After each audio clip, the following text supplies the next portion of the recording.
Kirsta Stendhal at Harvard Divinity School. I studied New Testament. Kirsta Stendhal believed in the commonality of all humanity. He believed in forgiveness. He believed in trying to clearly set moral standards while at the same time understanding that one must move on into history. I very much admired Martin Luther King, who when I was a boy said to me, "Look evil in the eye and give it no succor." And finally, I fully admired Archbishop Desmond Tutu. And I was lucky enough to write a piece that then appeared in a South African newspaper. And I hope that text contributed to an idea or an attitude that was one of 5,000 bits of input that led Desmond Tutu courageously to chair a reconciliation board and committee in South Africa. Yep.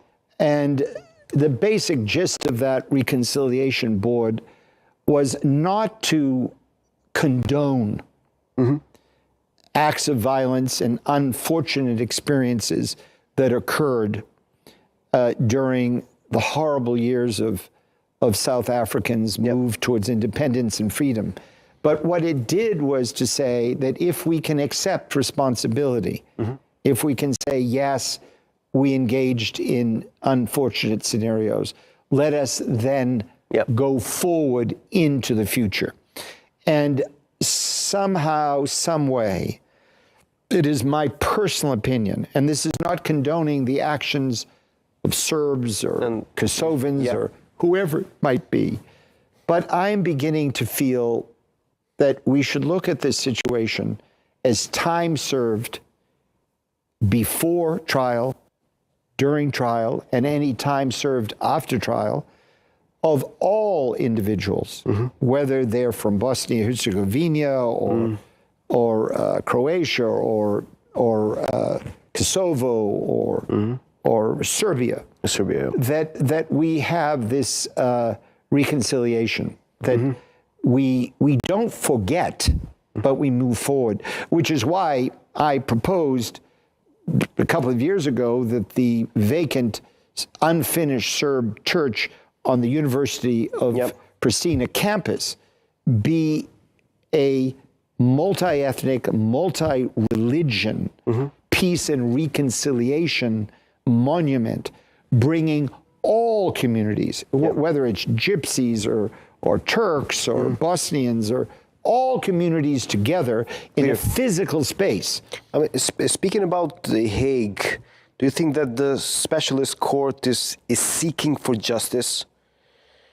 I also want to talk about the relationship between Mr. Trump, the President Trump.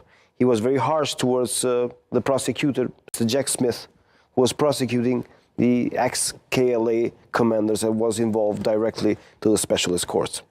I mean, specifically. Well, specifically, the court is an extension of the Kosovo legal system. It is run substantially by non-residents of Kosovo. I am going to repeat what I said a moment ago. I think it is time that reconciliation be the mode at this point, and that perhaps that is where we need to move to, because these legal proceedings could continue for decades and sustain instability, and in sustaining instability, you will not have a single high-tech company invest in your country. It's a no-brainer to understand there's a point we need to move on. Like Churchill moved on, like Truman moved on after the war, and Germany today is a vibrant place because of that. And Kosovo needs to be the Switzerland of the Kosovo needs to be the Switzerland of the future, Balkans, of the Balkans, of the Baltics, but it cannot be that as long as it is constantly wed to the past. Yeah. And if I may humbly also say that several hundred, if not a few thousand, Americans were starved to death on ships in New York Harbor. There's a huge monument there. The British conducted all kinds of horrific things. Hundreds, thousands of Northerners were starved to death in southern camps in our southern states. The war of, of liberation, of civil war. But you need to now move to the future. Do you see political figures